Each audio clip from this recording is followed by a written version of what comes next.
বন্ধুরা, আমি আজকে একটা পটলের রেসিপি করব। তার জন্য দেখুন পটলগুলোকে একদম চেঁচে নিয়েছি, আর পটলগুলো সব দুদিকে এরকমভাবে কেটে নিয়েছি। প্রত্যেকটা পটল দেখুন, আর পটলগুলো একটু বড় বড় সাইজেরই নিয়েছি।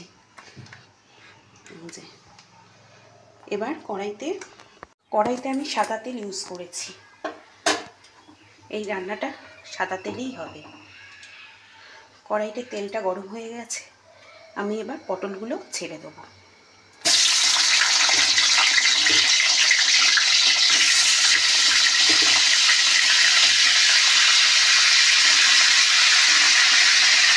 এইভাবে দিয়ে দেবো সামান্য চিনি, দিয়ে পটলগুলো ভালোভাবে ভেজে নেবো। আর এখন এর মধ্যে কোনো হলুদ ইউজ করবো না।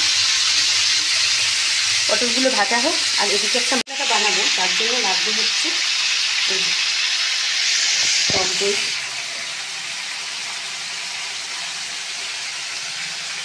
আর দেবো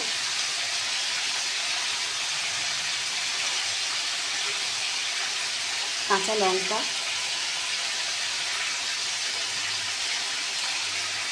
একটা কাঁচা পাকা লঙ্কা পেয়ে গেছি ভাগ্যের ক্রমে।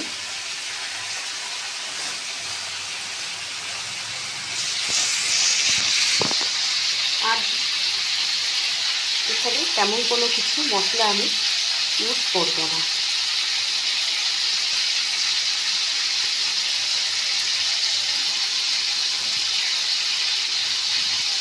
আর দেবো এর মধ্যে কটা ভাঙা কাজু। আমার ঘরে কাছে তাই দিলাম। আর এর মধ্যে আমি একটু গ্রেট করে দেবো এই যে গন্ধরাজ লেবু খোসাটা।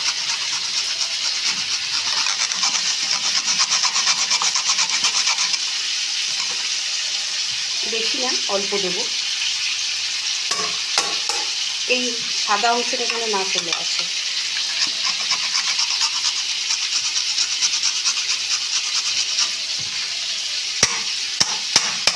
ব্যাস, এটা আমি মিক্সিতে পেস্টটা করে নিয়ে আগে। চলুন সাথে থাকুন বন্ধুরা। পটলগুলো একদম ভালোভাবে ভাজা হয়ে গেছে। এবার আমি এর মধ্যে দিয়ে দেবো সামান্য একটু জিরে, তাহলে জিরের ফ্লেভারটা আমি স্ট্রং করব না, আর একটু আদা। পটলগুলো আমি আর তুললাম না, এর মধ্যেই দিয়ে দিলাম।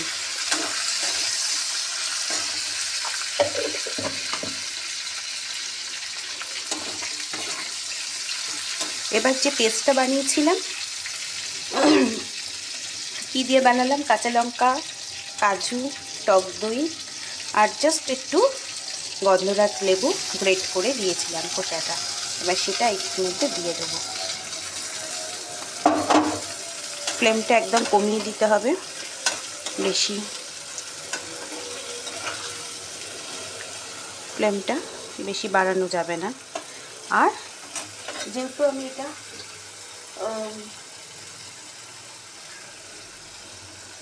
আর একটু সামান্য নুন দিয়ে দেবো।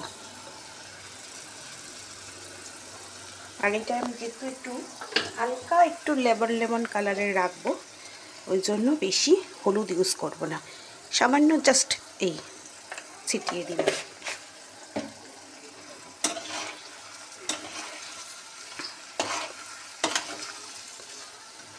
এবার কি করব, এর মধ্যে কিন্তু আর কোনো মশলা আমি ইউজ করব না, কেন যেহেতু এটা গন্ধরাজ পটল হচ্ছে, ওই জন্য বেশি মশলা এখানে জিরে গুঁড়ো টুড়ো কিচ্ছু আর না।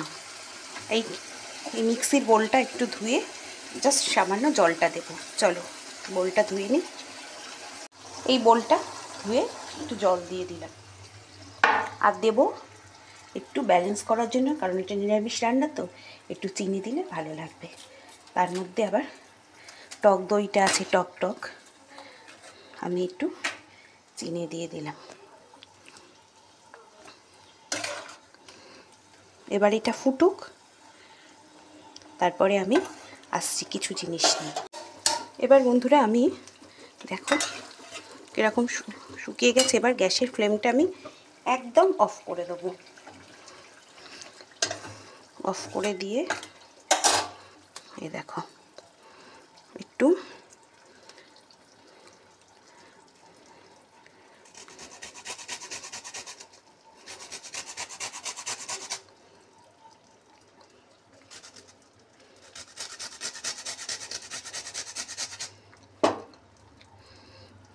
জাস্ট দিয়ে দেবো। আর দেবো হচ্ছে এই যে গন্ধরাজ লেবুর রস।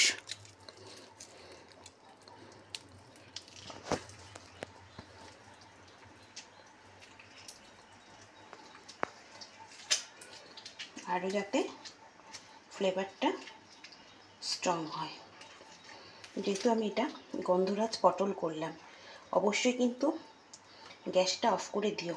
আর এর মধ্যে দিয়ে দিলাম কটা কাঁচা লঙ্কাই অবশ্যই, যাতে ফ্লেভারটা আরও স্ট্রং হয়। ওই জন্য দিয়ে একবার এরকম ওপর নিচ করে দিলাম। এই দেখো একদম রেডি হয়ে গেছে গন্ধরাজ পটল। তাহলে বন্ধুরা গন্ধরাজ পটলের রেসিপিটা তোমাদের কাছে কেমন লাগলো অবশ্যই কিন্তু আমাকে কমেন্ট করতে ভুলো না। তাহলে বন্ধুরা গন্ধরাজ পটলের রেসিপিটা তোমাদের কাছে কেমন লাগলো অবশ্যই কিন্তু আমাকে কমেন্ট করতে ভুলবে না। ভুলবে আমার সোনা বন্ধুরা, একদম ভুলবে না। তাহলে চলো এরমভাবে তোমরাও ঝটপট করে বানিয়ে নাও গন্ধরাজ পটলের রেসিপিটা, অবশ্যই ভালো লাগবে দেখবে খেলে। চলো, আর এই গরমকালে তো খুব ভালো লাগবে এটা, কোনো নিরামিষ মানে দিনে এটা বানিয়ে ঝটপট গরম ভাতের সাথে ওয়াও ফাটাফাটি লাগবে। চলো আর বেশি বক বক করবো না, চলো আজকের মতন এখানে বিদায় নিচ্ছি, টাটা।